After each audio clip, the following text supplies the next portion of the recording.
You ever have one of those weeks where you think life's finally cutting you a break and then bam, it just kicks you in the shins? Yeah, welcome to my world. If you want to hear about revenge and justice, a Karen with a haircut sharp enough to slice tires and a warehouse brawl that ends with 5 grown men getting tased over a loaf of bread, buckle up. My life doesn't get boring, I'll tell you that. So let's rewind to the beginning of this year, January, right after the holidays had wiped out my bank account and my Honda Pilot's tires looked about as bald as my Uncle Ted at Thanksgiving. I was broke, but clinging to a little hope because I'd kept a Tire Kingdom store credit card from a few years back. Everybody in my small town knows the drill walk in needing an oil change leave with a bill that could cover a semester at state college. But desperate times. So in I go, and sure enough, the manager, the human embodiment of a Karen Chunky, highlights practiced fake smile attitude so thick you could pour it on pancakes. She's running the show. I ask for their top-of-the-line 70,000-mile tires and an alignment, I add, trying to sound like I know something. Of course she purrs and tells me to have a seat. Cue the mechanic covered in enough grease to deep fry a turkey barreling into the waiting area, shouting for the owner of the Pilot. We started your alignment big problems, he declares like he's reading a death sentence. You need new control arms, tie rods, about $1 and $500. Want us to handle it? You could have knocked me over with a feather. I say no, obviously, and suddenly I'm getting the cold shoulder. Can't align a car with bad parts, he says with a shrug. I just want my keys. But as I'm getting my paperwork, the manager leans over the counter and does her best. I'm just looking out for you. Routine claims I'll ruin my fancy new tires if I don't fork over the cash for parts. My buddy Jake, who works there part-time, pulls me aside and whispers, "Yeah, those parts are a little worn but not shot. Just ignore them. They pad every bill here." He's got my back. 6 months go by. It is July, hotter than the devil's armpit. And those premium tires. The backs are bald, the fronts are wearing thin, and my car's howling so bad I can't even hear the radio. Finally, I've saved up enough for repairs, so I take it to Mike, my real mechanic, the kind of guy who's honest, even if it costs him a sale. He checks everything the tire place flagged. 3 hours later, he calls. Only thing wrong is a sticky brake caliper.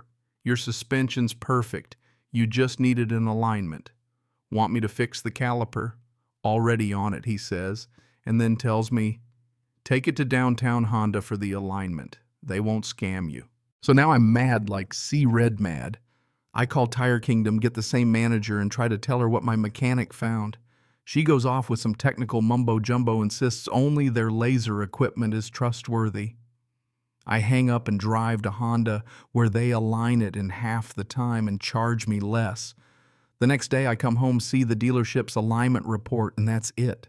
Something in me snaps. I call my mom, put her on Bluetooth, and say, you want to hear me burn down a tire shop verbally? I mean, she's all in. Store's packed when I walk in. I lock eyes with Karen, who tries to act like she doesn't recognize me. I start telling my story loud enough for every customer to hear how they refused to align my car, tried to charge me $1 or $500 for nothing, and how the only thing wrong was a misaligned rear wheel, which their report proves. Her face goes from I'm in control to I'm about to lose my job. She disappears into the garage for 10 minutes, comes back with a whole new personality and says, there were 2 pilots that day. We mixed up the work orders. Your car was never on the rack. We'll replace 2 tires and refund the rack fee. I take the free tires, but my trust is shot. That night I write the most detailed, scathing Google review of my life dates. Names, receipts, the works. A week later, my phone rings.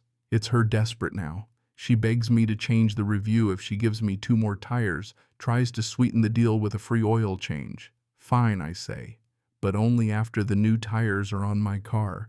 Next day, paperwork signed, new tires installed, oil change voucher in hand. As I leave, she says, hope you'll shop with us again. I just laugh. Not if you paid me. But I do update the review, give them 3 stars for finally making it right, but make sure people know to watch their backs. Sometimes the only way to beat a Karen is to out-Karen her. You think that's wild? Let me take you to a Tuesday night in April. My wife Helen and I are winding down. Our 11-month-old Emma is playing on a blanket. Helen's catching up on some reality show, and I'm doing the dishes. Then the world explodes, literally. A thunderous bang rattles the door off its hinges. Cops in riot gear storm in, rifles pointed, screaming for us to get down. I don't even have time to think before they tackle me to the floor. And then in the middle of my living room, just feet from my baby, they throw a flashbang. The next few minutes, honestly, they're a blur. My ears are ringing. Emma's screaming. Helen's begging the cops to let her check on our baby, but they've got us zip-tied like we're cartel bosses.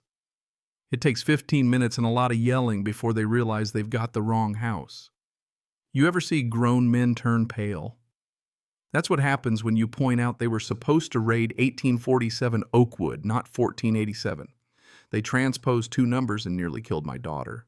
Emma's got burns on her arm and face. Helen's a wreck. I'm furious. We move in with her parents while Emma recovers. I call every lawyer in the state until I find one who actually cares. He's outraged, says we have a case not just for us, but for every family that's ever been steamrolled by incompetence. We sue. It takes over a year. The city offers a pitiful settlement, barely covers the ER bill. We say no. Then local news gets hold of the body cam footage. Suddenly, public outrage forces their hand. Now they're offering 7 figures, and more importantly, new rules. No more flashbangs in family homes, address verifications, actual accountability. Emma's 3 now. The scars on her arm have faded, but the ones in her mind, those will take a lot longer to heal. We moved away, found a quieter neighborhood, better schools. I'm still angry, but at least I know we forced some change. Sometimes you gotta turn your worst day into a line in the sand. Never again, not on my watch. If you've ever been burned by the system, you know what I mean. And since I'm apparently a magnet for drama, let me tell you about my brief traumatizing career as a high school shelf stocker at a warehouse store. Rhymes with spinal. I was 18, just trying to make enough to avoid being home alone. Place was easy. People were cool. Even my manager was brand new and actually nice. Life was good until one afternoon when the world's grumpiest Grandma Walker and all comes up with a yellowed ancient ad flyer and demands I sell her bread at the 1953 price. I try to explain, can't do it. Rules are rules. She turns from Betty White to a Bond villain in under 10 seconds, cursing me out in front of God and everybody. Manager backs me up, bans her from the store after she pitches a fit and knocks over half the chili cans.